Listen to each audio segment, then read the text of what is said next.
Bonjour à tous, bienvenue dans ce nouveau podcast Parlons Football. Très content de vous retrouver aujourd'hui. On va faire le débrief un petit peu du match d'hier parce qu'il y a beaucoup de choses à dire. Et voilà, c'était vraiment pas joli ce qu'on a vu hier.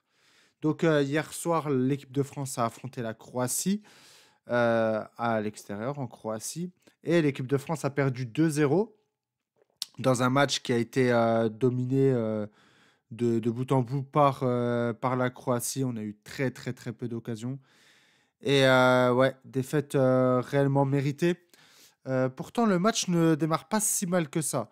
On n'a pas du tout la maîtrise du ballon, on n'arrive pas à les récupérer, mais au bout de 5 ou 10 minutes, penalty pour la Croatie.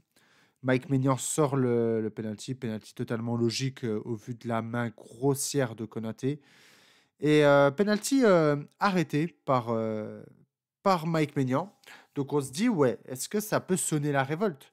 Et au final, il n'y a eu absolument aucune révolte. On s'est fait manger, du début à la fin. Notre première frappe, je crois qu'elle arrive au bout de 25 minutes, sur une frappe, en plein dans le gardien de la part de Mbappé et on n'a pas existé.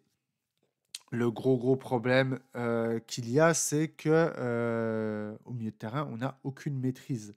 Alors hier soir, c'était Tchouaméni, Rabiot et Guendouzi qui avaient été alignés. 3 joueurs qui ont des profils relativement similaires, 3 milieux récupérateurs, mais des récupérateurs qui n'ont récupéré, presque aucun ballon quoi hier soir. C'est ça le plus triste. C'est que en fait, le problème, c'est qu'on n'a aucune diversité de profils dans, le milieu de terrain. Même, des mecs comme Manu Koné, comme Camavinga, pardon, c'est tous des mecs qui, ont à peu près le même profil. C'est des milieux récupérateurs, mais ils ont tous été en difficulté. Pour, parler un petit peu du milieu de terrain, le seul moment où ça allait un tout petit peu mieux et encore rien de fou, c'est, quand Camavinga est rentré. Je trouve qu'il a apporté beaucoup plus de maîtrise, au niveau, balle au pied, au milieu de terrain. Quelque chose qu'on n'avait pas du tout en première mi-temps. Mais voilà, on va pas se mentir, surtout Modric, il nous a complètement mangé. C'était abusé. On avait carrément des séquences où le ballon retombait au milieu de terrain et il n'y avait aucun de nos joueurs. Rendez-vous bien compte, c'est-à-dire qu'on a des milieux de terrain qui ne sont même pas au milieu de terrain. La plupart, ils étaient beaucoup plus proches de la défense, dans des moments où c'était des duels qu'il fallait jouer. D'ailleurs, parlons un petit peu des duels parce qu'on s'est fait manger sur quasi tous les duels. On a mis très très peu d'intensité. Le pressing, il était extrêmement faible. Bon, on se doute aussi qu'avec une attaque, Dembélé, Kolo et Mbappé, on n'aura pas un pressing de dingue, même si, Mbappé fait un peu plus d'efforts au Real Madrid. Dembélé fait quand même des efforts au PSG et Kolo bah, il a toujours fait beaucoup d'efforts défensifs pour un attaquant. Mais hier, le pressing était extrêmement faible. Il était conséquent, mais pas efficient. Et forcément, au vu de la justesse technique et de la qualité technique des joueurs de la Croatie d'hier, ça pouvait que mal se terminer. On ne récupérait aucun ballon, que ce soit plus ou moins haut d'ailleurs. On voyait à de nombreuses fois Mbappé qui redescendait presque en tant que numéro 10, numéro 8 pour récupérer les ballons et pour essayer de créer un peu de jeu. Mais Mbappé, il n'a jamais excellé dans ce domaine. Et là où en équipe de France, il avait déjà commencé à faire ça depuis, je dirais, la Coupe du Monde 2022. Ouais, quelque chose comme ça, même s'il a eu une petite période aussi comme ça un peu avant où il redescendait beaucoup pour, récupérer les ballons et bah, c'est toujours pas son profil et le truc, c'est que c'est pas à Mbappé de faire le lien entre le milieu de terrain et l'attaque parce que son rôle à Mbappé, normalement, c'est un attaquant. C'est de prendre la profondeur, surtout au vu de son profil et au vu de ses qualités.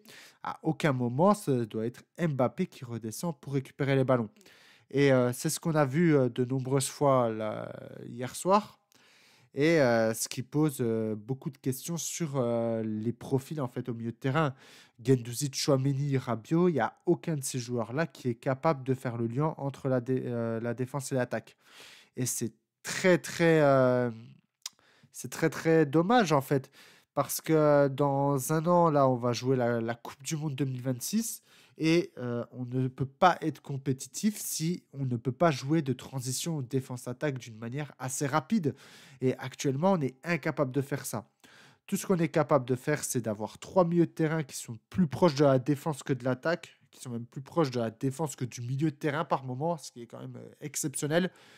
Et d'avoir ces joueurs-là qui essayent de récupérer tant bien que mal des ballons. Mais c'est totalement catastrophique. Et sincèrement, hier, ce match, il est 100% pour Didier Deschamps. Et la défaite, elle est 100% pour lui. Parce on a rarement eu une génération de joueurs aussi forte, mais aussi mal gérée derrière. C'est-à-dire que les profils ne sont pas choisis de manière sportive, elles sont choisies dans une cohérence de groupe. Là où ça marchait beaucoup avant, parce que cette cohérence de groupe, elle permettait d'inclure des joueurs comme Paul Pogba, des joueurs même comme Matuidi, qui étaient capables de se projeter et qui mettait, on va dire, qui s'incluait très très bien dans le groupe. Et ben aujourd'hui, les joueurs qui s'incluent dans le groupe, c'est des joueurs qui sportivement vont fixer la limite en fait de l'équipe de France. Sportivement, actuellement, je suis pas sûr qu'on soit ne serait-ce qu'un top 5 un top 5 même monde. Et c'est extrêmement triste quand on voit la qualité des joueurs. Si on revient vite fait un petit peu sur la compo d'hier, si on prend chaque joueur individuellement, on a à chaque fois au minimum un top 5 dans leur championnat respectif. C'est-à-dire que si on prend Mike Maignan, c'est un top 5 dans son championnat. En Serie A, c'est largement un top 5 gardien. Si on prend Jules Koundé, pareil, c'est largement un top 5 arrière droit, si ce n'est le top 1 monde même, parce que actuellement il n'y a pas beaucoup de choses qui se font de mieux que Jules Koundé au monde, hein, dans les latéraux droits. Il n'y a pas beaucoup de latéraux droits déjà qui arrivent à extirper leur épingle du jeu. Mais là, euh, actuellement, je pense que ouais, Koundé, on est peut-être sur le meilleur à son poste. Konaté, c'est un top 5 à son. Allez, top 10, parce que quand même, la première ligue, il y a beaucoup, beaucoup de défenseurs centraux qui sont performants. Saliba, par contre, c'est un top 5. Lucas Digne, ça peut se débattre, mais moi, je pense qu'on peut lui trouver une place dans le top 5 des meilleurs latéraux gauche de première ligue. Tchouaméni, on va passer à autre chose. Rabiot, c'est un top 5, voire un top 3 milieu de terrain de la Ligue 1 cette saison. Guendouzi, on va passer à autre chose. Ousmane Dembélé, c'est très largement un top 3, voire même un top 1. Peut-être c'est le meilleur joueur du championnat cette saison. Mbappé, c'est largement un top 5, un top 3. Et Kolo Muani, peut-être pas un top 5, mais en tout cas, il a mis quelques pions avec la Juve. Donc, quand on prend chaque joueur individuellement, on est sur des excellents joueurs. Mais derrière, ça ne marche pas en équipe de France. Pourquoi? Parce que les joueurs ne se complètent pas. Et voilà, c'est des questions qui ont énormément saoulé au vu de sa réaction d'Didier Deschamps pendant les conférences de presse.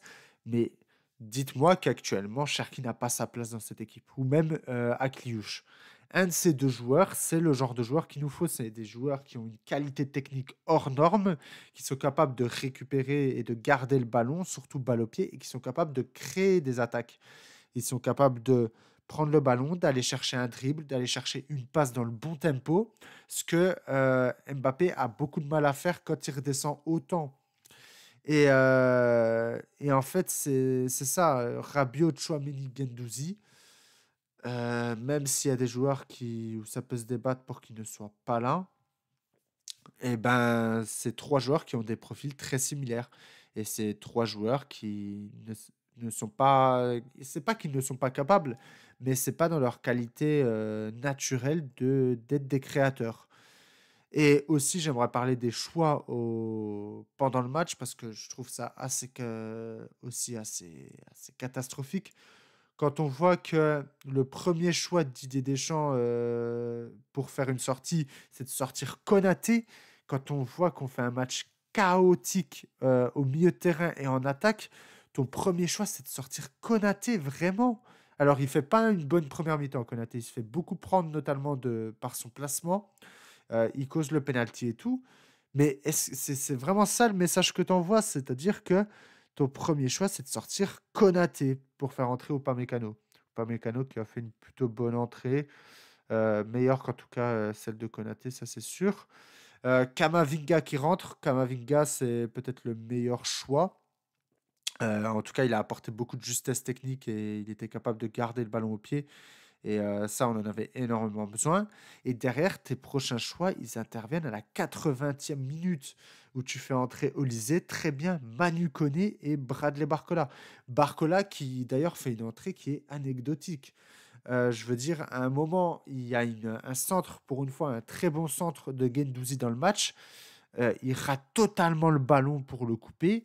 Et tu lis à son comportement, tu ne vois même pas de rage ou bien pas de réaction, pas un petit geste pour dire qu'il n'est pas content de la manière dont il a joué le truc. Rien du tout. Et c'est ça que je déplore un petit peu avec Barcola. C'est que c'est un joueur qui est capable de faire de très très belles choses, mais c'est un joueur qui manque cruellement de caractère, je trouve. Et derrière, quand tu fais entrer Koné et Olysée, il fallait le faire rentrer bien, bien avant. C'est un des rares joueurs quand il est entré pour la dizaine de minutes qu'il a eu à jouer, hein. Donc même ça, un petit manque de respect, mais bon, c'est pas grave. Pour la dizaine de minutes qu'il avait à jouer, il a tenté de tirer, il a tenté de dribbler, il a tenté des choses plus que Colomwani, que je trouve a été inexistant sur le match. Et pour Manu Koné, bah, je trouve qu'il fait aussi une entrée qui est assez sporadique, hein. C'est une entrée qui est assez faible en termes de qualité. Toujours un gros volume de jeu, mais qui n'a pas servi à grand-chose parce que je trouve pas qu'il a récupéré beaucoup de ballons. Et voilà, hier, le match des milieux de terrain, il n'y en a pas un seul qui est au-dessus de l'autre. Et c'est très, très triste. Quand on voit que sur le banc, par exemple, il y avait Désiré Doué. Par exemple, tu peux faire rentrer Désiré Doué pour moi dans un match comme ça. Dans un match où tu as besoin d'avoir un mec qui peut dynamiter un peu cette défense de la Croatie, eh ben, Désiré Doué, il aurait pu permettre ça. Bon, à l'inverse, tu préfères faire rentrer Manu Koné. Très sincèrement, je me suis jamais trop exprimé à propos de Didier Deschamps parce que je me suis dit, il y a aussi un manque de profil. Il n'y avait pas de joueurs qui avaient vraiment explosé sur les derniers rassemblements, au point où tu te dis, ouais, s'il n'est pas là, c'est la merde. Il a tenté, il a fait aussi des choix sportifs qui étaient bons, hein. Quand il ne sélectionne pas Mbappé, pour moi, c'est très bien. Mais là, pour moi, il n'y a aucune excuse sur ce match, il n'y a aucune excuse sur le dernier rassemblement. C'est pas possible de ne pas sélectionner des joueurs qui, sportivement, t'apportent quelque chose de différent et t'apportent une réelle plus-value. Là, pour moi, Didier Deschamps, il est totalement fautif sur ce match. J'ai hâte de voir le match retour en France pour voir comment ça va se passer. Mais pour moi, la défaite d'hier, elle est 100% pour Didier Deschamps. Le choix des joueurs, la sélection de manière générale, elle n'est pas bonne. Il manque des joueurs créatifs, il manque des mecs qui sont capables de dynamiter une défense où tu sais que quand ils vont toucher le ballon, il va se passer quelque chose. Il va se passer un dribble, une passe, quelque chose qui sort de l'ordinaire. Là, j'ai l'impression d'avoir vu une équipe très apathique. C'est le mot que j'avais déjà utilisé pour décrire le Liverpool lors de la finale. Mais c'est exactement ça hier aussi. C'est une équipe qui est très apathique. C'est-à-dire qu'il n'y a aucun lien entre le milieu de terrain et l'attaque. On espère que Mbappé il fasse un miracle, mais c'est pas ça le football. Le football, c'est pas juste compter sur ton meilleur joueur pour qu'il fasse quelque chose d'incroyable et que derrière, c'est comme ça que tu gagnes le match. Parce que tu vas en gagner un sur 50 à espérer des choses comme ça. Moi, franchement, je suis le président de la FFF. Demain, je convoque Didier Deschamps dans mon bureau. Je lui dis, ta, ta deadline, elle va être comptée. Parce que là, c'est vraiment pas possible d'arriver.